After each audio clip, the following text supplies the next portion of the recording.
창세기 24장에 아브라함이 늙었고 이렇게 시작하죠. 아브라함이 늙었고, 그러니까 나이가 많아 늙었고 이렇게 시작합니다. 그러니까 아브라함을 우리 교회에서 가르칠 때 1기 아브라함, 2기 아브라함, 3기 아브라함 중에 2기 아브라함만 가르쳐요. 2기 아브라함도 첫 출발, 이 12장 1절 본토 친척 아비집을 떠나는 것 중심으로 해서만 이야기를 합니다. 그러니까 1기 아브라함은 태어나서 창세기 12장 1절 2절에 태어나서 본토 친척 아비집을 떠나기 직전 76세, 태어나서 76세까지. 그 다음에 2기 아브라함은 76세에서 100세까지, 그러니까 이삭이를 낳을 때. 3기 아브라함은 100세부터 이제 그 후로 76년을 더 살잖아요. 176세에 돌아가셨나? 177세에 돌아가셨나? 좌우지간 그 어간에 돌아가셨으니까. 그게 3기 아브라함. 그래서 아브라함 1기, 2기, 3기를 구분해야 돼요. 성격이 다 달라요, 아브라함. 그러니까 1기 아브라함은 잘 추측이 안 되지만 그 1기 아브라함에 대해서 이야기해 주는 데가 창세기 11장입니다. 창세기 11장에 보면 족보가 나와요. 창세기 11장으로 가볼까요? 창세기 11장에 보면 11장에 족보가 나오는데 11장 23절부터 나홀을 낳은 후에 200년을 지내며 자녀를 낳았으면 나홀은 24절, 나홀은 29세에 데라를 낳았습니다. 데라. 그러니까 데라를 낳은 후에 119년을 지내며 자녀를 낳아요. 그러니까 1기 아브라함은 데라부터 시작을 합니다. 데라가 어떤 사람이냐면 여호수아 24장 2절에 보면 강 건너 저쪽에서 우상을 숭배하던 자였어요. 우상을 숭배하던 조상님이다 아니고 우상 숭배하던 자였다라고 여호수아가 이야기를 합니다. 그러니까 데라는 우상 숭배하는 자였어요. 26절 데라는 70세에 아브라함과 나홀과 하란을 낳았어요. 늦게 나왔죠. 70세에 아브라함과 나홀과 하란을 낳았어요. 그러니까 이때 당시에 70세에 낳았다라는 거는 대단한 일이잖아요. 지금 생각하면 생물학적으로 굉장히 어려운 일인데 아브라함이 100세에도 낳은 거 보니까, 그리고 평균 수명이 한 200세 전후가 되는 거 보니까 70세면 인생의 3분의 1 지점쯤 되잖아요. 37에 21, 200세를 기준으로 해서 하면은 한 3분의 1 정도 된단 말이에요. 우리가 20세 기준으로 하면은 60세, 30세 기준으로 하면은 90세. 그러니까 지금 한 90세 산다고 보면 보통 한 30대에 보통 다들 자녀들을 낳잖아요. 그러니까 뭐 그런 식으로 생각하면은 뭐 평범한 거다. 이때 당시에 뭐 특별한 이거 가지고 해석할 일은 없다. 그러니까 지금 데라 시대에는 평균 연령이 200세라는 거를 알아두시면 됩니다. 그래서 누구를 낳냐면 아브라함, 나홀, 하란이에요. 이 족보, 이 세사놓고 기억을 해둬야 됩니다. 27절에 보면 데라의 족보는 이러하니라. 데라는 아브라함과 나홀과 하란을 낳고 하란 롯을 낳았어요. 그러니까 이게 뭐냐면은 데라는 아브라함과 나홀과 하란을 낳고 하란은 롯을 낳았어요. 그러니까 족보가 한 번 더 반복된단 말이에요. 26절에 나왔던 아브라함과 나홀과 하란을 낳았고, 27절 데라의 족보는 이러하니라. 그러니까 데라의 족보. 그러니까 이 족보는 데라의 족보부터 시작하는 거예요. 그러니까 아브라함을 알기 이전에 아브라함의 아버지 데라부터 알아야 된다는 얘기예요. 데라의 족보는 이러하니라 라고 나왔으니까 그럼 데라가 이 족보의 시작점이 되는 거예요. 그러니까 데라가 이 족보의 시작점이니까 아브라함이 조상에게로 돌아갔다라고 하면은 누구에게 돌아가는 거예요? 데라에게로 돌아가는 거예요. 데라에게. 그러니까 우상 숭배하던, 여호와를 믿던 자가 우상 숭배하던 자의 족보로 별 족보로 만들어줬고, 그리고 데라로 우상 숭배하던 데라에게로 돌아가는 거예요. 조상에게로 돌아가니라. 이게 성경 구절에 이렇게 나오니까. 자, 그리고 아브라함과 나홀과 하란을 낳았고, 하란은 또 누구를 낳았다느냐 그러면 롯을 낳았다고 그래요. 하란은 롯을 낳았고, 나홀은 이제 하란이 먼저 죽었어요. 하란은 롯만 낳은 게 아니라 밀가도 낳아요. 28절에 하란은 그 아비 데라보다 먼저 고향 갈대아인의 우르에서 죽었어요. 하란이. 그러니까 데라는 사라 생전에 아들의 죽음을 먼저 본 거죠. 그것도 아브라함 나홀 하란 중에 막내 아들이 먼저 죽은 거예요.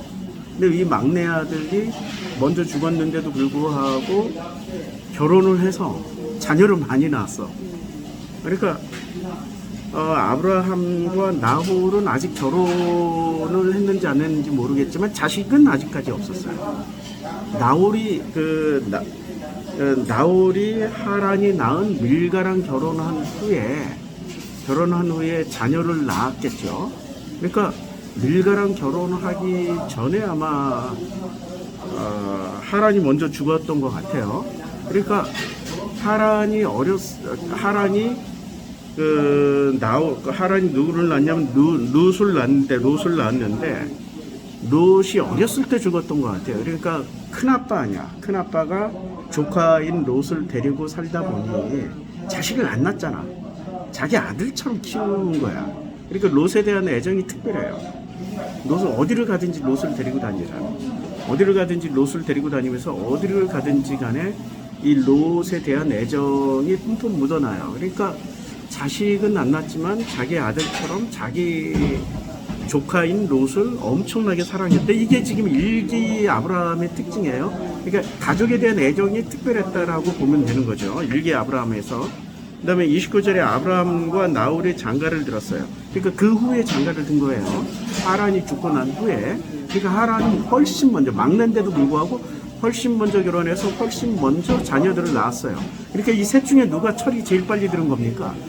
결혼해서 애 낳은 사람이 철이 제일 빨리 든 거야. 하란이. 그러니까 성경에서는 어떤 사람이 먼저 가냐면 고집스럽고 우악스럽고 아주 악한 놈이 먼저 가는 게 아니고 그들은 꼭 늦게 가.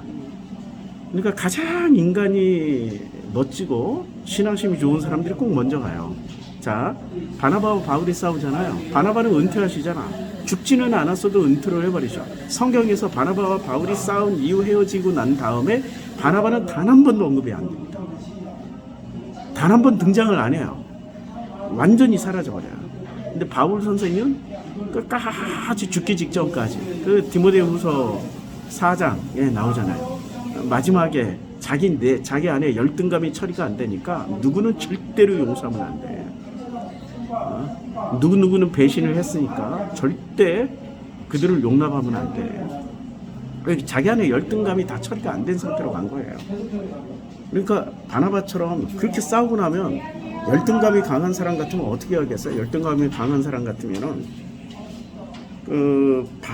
바울처럼 뭐 계속 등장을 하겠죠. 근데 그게 절대 안 나와요. 그냥 그 싸움의 결과로 졸업을 하셨어. 졸업이야, 졸업. 자, 그러니까 여기서 이 셋 중에 제일 괜찮은 사람이 누구였냐? 아브라함, 나홀, 하란 중에 하란이 제일 괜찮았다. 하란이. 먼저 왔으니까 그냥 성경에서 보여주는 그 이름이 언급됐는데 그 이후에 등장 안 하신 거는 괜찮은 사람이라는 얘기야. 자, 아브라함과 나홀이 장가를 들었으니 아브라함의 아내의 이름은 사레며 나홀의 아내의 이름은 밀가니. 여기서 밀가가 중요해요. 밀가는 하란의 딸이에요. 하란은 밀가의 아버지며 또 이스가의 아버지예요. 하란은 이제 셋을 낳았어요. 롯을 낳았고 이스가를 낳았고 밀가를 낳은 거예요. 3명을 낳고 죽은 거예요. 그러니까 이 밀가는 자기의 큰 삼촌, 그러니까 첫째, 둘째, 셋째가 하란이었으니까 셋째가 둘째 삼촌, 둘째 숙부에게 결혼을 했어요. 그러니까 이 집안이 원래 근친혼 집안이라고 그랬잖아요. 고대 중근동에 이런 근친혼이 보편화되어 있다라고 착각하지 마세요. 자꾸 이렇게 얘기하면 고대에는 뭐 그랬고 어쩌고 저쩌고. 고대에 가본 적 있어? 그런 거 없다고. 인류사의 보편 법칙은 근친혼 하면은 그 집안이 망한다고. 망해. 이상한 유전병들 계속 내려오고 바보 이상한 좀 삑사리들이 많이 나와서 절대 근친혼 안 해요. 걔는 근친혼 해도 돼. 걔는 온 동네 개가 지게고 그래 아니야. 그래서 개족보라고 그러잖아. 근친혼하면 개족보가 된다고. 여기 개족보야. 그러니까 일기 아브라함이 보여주는 건 개족보 집안이고, 그 다음에 그 중에 제일 낫던 사람이 하란이었고, 하란은 일찍 결혼해가지고 밀가와 롯과 이스가를 낳았어요. 근데 이스가가 이후에 한 번도 등장을 안 해요. 누구는 계속 등장하냐면 롯하고 밀가는 계속 등장합니다. 계속 등장을 하게 돼 있어요. 왜 어디서 등장을 하냐면 이삭이 결혼하러 갈 때. 그때 밀가가 낳은 아들이 그 아들 이름이 갑자기 브라고 부두엘이 또 그 아들을 낳는데 그 아들이 라반이고 딸을 낳는데 그 딸 이름이 리브가예요. 그리고 라반이 딸을 낳는데 라헬과 레아를 낳았어요. 레아와 라헬을 낳았어요. 그러니까 이 집안의 족보, 그리고 그 족보가 계속 언급된다는 건 좋은 쪽도 있지만은 어떤 정보를 주려고 그런 거예요. 정보. 그 정보의 그 족보가 성경에서 굉장히 많이 등장하잖아요. 그러니까 정보를 너무 우습게 하면 안 돼. 정보를 계속 준다라는 건 정보에 어떤 정보를 계속 담았다는 얘기인데 그 정보들을 우리는 찾을 생각을 안 해요. 사실 족보를 통해서 정보를 많이 넘겨줬는데 우리 후대에게. 자, 이제 이 족보를 지금 공부하고 있는 겁니다. 자, 사례는 임신하지 못함으로 자식이 없었다. 그러니까 아브라함이 자식을 못 낳는 거는 아브라함 탓이에요, 사례 탓이에요? 사례 탓인 거예요. 명확하게 성경은 얘기를 해요. 여자 문제로. 근데 이 임신하는 문제는 임신하는 문제를 왜 여기서 정확하게 11장 30절에서 지적을 했냐면은 창세기 3장이 뭐라고 그래요? 이게 선악과를 따먹고 나서 여호와가 뱀, 여자, 남자 이 셋 주체에게 각각 어떤 징벌을 내리잖아요. 근데 징벌을 내리는 것 중에 하나가 반드시 여자는 반드시 뭐를 해야 돼요? 임신하는 고통을 크게 더했어. 그게 임신하는 고통을 크게 더했어. 그러니까 임신을 반드시 해야 돼. 그 고통을 통해서 창세기 3장에 선악과를 따먹었던 어떤 부분이 원상태로 되돌려져야 되는 거거든요. 그런데 지금 사례는 임신을 하지 못하는 거야. 그러니까 이게 지금 여호와의 말씀을 수용한 거예요? 지금 어기는 거예요? 어기는 거예요. 이거 굉장한 지금 중범죄예요. 중범죄. 창세기 3장 지준주의 이야기하면은. 그러니까 사라는 임신하지 못함으로 자식이 없었더라. 이거는 성경에서 굉장히 중요한 얘기입니다. 임신하지 못한다라는 거. 그러니까 한나 얘기가 나오잖아요. 임신하지 못하니까 어떻게 해요? 계속 몇 년 동안을 그냥 하나님께 매달려서 아이를 똥 낳으니까 어떻게 돼? 임신하고. 이게 제일 중요한 건 임신하는 거예요. 임신하고 그 아이를 낳자마자 얼마 안 돼. 젖을 떼자마자 바로 어떻게 해요? 신전에다가 그러니까 성막 지킴이에게 갖다 주잖아요. 그 이름이 뭐지? 갑자기 나도 요새 나이가 먹으니까 이름이 왔다 갔다 한다. 이렇게 모가지가 꺾여서 죽은 제사장이 있잖아요. 그 제사장에게 갖다 주잖아요. 그러니까 1년에 한 번 정도밖에 이제 엄마를 못 만나는 거죠. 사무엘도 결핍이 심한 상태에서 성장한 거예요. 친엄마 밑에서 못 크고 엘리 제사장 밑에서 컸어요. 근데 엘리는 자녀 교육에 실패한 사람이잖아. 홈리와 비느하스. 자녀 교육이 그러니까 자기 자녀도 실패했지만 남의 자식까지 망가뜨려 놓은 거야. 이게 이제 엘리의 가장 큰 비극 중에 하나야. 엘리는. 그러니까 엘리 밑에서 성장한 사무엘. 열등감 많죠. 열등감 많아요. 열등감 많으니까 왜냐하면 친엄마 밑에서 못 크고 엘리 밑에서 컸잖아요. 열등감이 많으니까 어떻게 해요? 얼굴 잘생기고 키 크고 얼굴만 잘생기면 무조건 최고야. 그러니까 열등감 많은 사람들이 특징이야. 겉모습만 보고. 그래서 처음에는 사울을 왕으로 세웠다가 실패했고, 그다음에 두 번째는 하나님은 다윗을 생각하고 그랬는데 큰형 엘리압을 보고 막 기름 부으려고 그래. 하나님이 그냥 바로 말려버리잖아요. 야, 하지마 하고 바로 말려. 나는 사람의 중심을 보는 여호와니라. 나는 사람을 외모로 취하지 않아. 뭐 이러고 아예 그냥 대놓고 얘기를 하시잖아요. 그러니까 성경에 나오시는 분들 중에 열등감 많은 사람들이 꽤 많아요. 열등감 많은 사람들이. 그러니까 하나님을 만난 것과 열등감은 이게 등가 법칙이 성립되지 않아요. 반비례 법칙이라고. 하나님을 만날수록 열등감이 심할 수도 있어. 사무엘이 그 후로 뭐 열등감이 해소됐습니까? 아니 여호와를 만났잖아. 그 어린 사무엘이. 사무엘아. 사무엘상 3장에서 만났잖아. 근데 그 이후에 어떤 일이 벌어져요? 그러니까 첫 번째 사울을 잘못 세우고, 두 번째 엘리압을 왕으로 세우려다가 실패했고, 세 번째 그 자기 아들들 때문에 이 그 사사 시스템이 무너지고 왕정으로 넘어갔잖아요. 야, 니네 아들이 야 홈리와 비느하스보다 더하다 해가지고 차라리 우리에게 왕을 줘라 이러고 그냥 전 국민이 걸기를 해가지고 사사제도가 폐지되고 왕정으로 넘어가게 된 결정적인 사람이 사무엘이었어요. 사무엘은 미스바에서 회개운동하고 위대한 일을 하셨지만 개인적으로는 굉장히 불행한 가정사를 가진 사람이에요. 굉장히 불행했어요.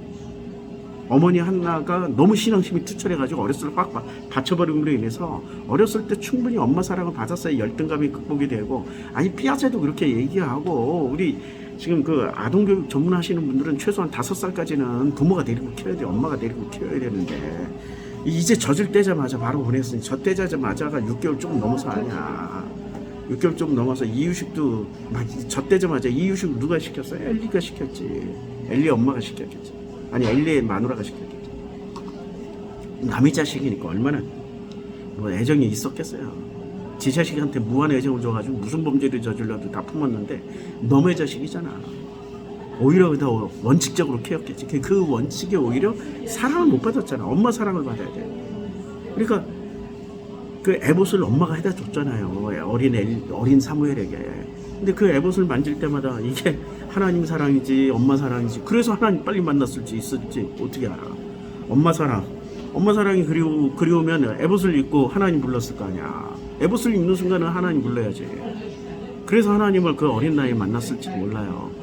그런데 열등감은 하나님 만났다고 한 방에 해결되는 게, 내가 87년도에 성령 체험을 했고 요새 임사 체험한 사람들 얘기를 계속 들어보니까 내가 성령 체험한 순간이 임사 체험한 사람들하고 비슷한 체험을 한 거더라고. 나도 한번 죽었다가 살아나는 거야. 멀쩡하게 살아있는 사람이 죽었다는 얘기가 아니라 임사 체험이나 성령 체험이나 제가 체험한 성령 체험, 임사 체험과 같은 비슷한 체험을 했어요. 임사 체험자들이 그 공통분 뭐 어떤 것들, 그 뭐 어둠의 터널을 지났다가 뭐 환한 빛을 봤다가 뭐 이런 그 과정, 그리고 라이프 스토리를 다 들여다보는 거야. 자기 지나온 그 삶의 스토리를 다 들여다보게 되나. 그러니까 제가 그렇게 체험을 했어도 열등감이 한 방에 사라지는 거 아니에요. 저는 가난 컴플렉스가 있고 서울대 컴플렉스가 있었고, 저 열등감이 굉장히 많았어요. 그리고 정상적인 가정이었지만 너무 가난해가지고 그냥 그래요. 제가 열등감이 심해요. 뭐 그건 어쩔 수 없죠. 근데 그 열등감으로 인해서 내가 나를 알아가는 길로 가는 게 아니라 이 열등감을 포장하는 길로 갔던 거예요. 사무엘도 그런 길로 갔던 거고. 그러니까 이 열등감이 제일 많았던 사람이 어린 시절부터 대표적으로 누가 있어요? 다윗이 그랬잖아요. 다윗은 왜 열등감이 많았냐? 아니 큰형이 제일 잘생겼잖아. 제일 키 크고 인물감이잖아. 누가 보더라도. 그런데 하나님은 누구를 세워버려? 열등감 제일 많은 다윗을 세우잖아요. 제일 꼴찌 막내한테. 그럼 다윗은 왜 열등감을 생겨? 비루 먹은 양 몇 마리 주고, 야 보기 싫어 그냥 양치러 갔다. 그러면 양치러 갔다 오면 뭐 아침에 갔다 저녁에 돌아오는 그런 시스템이 아니잖아요.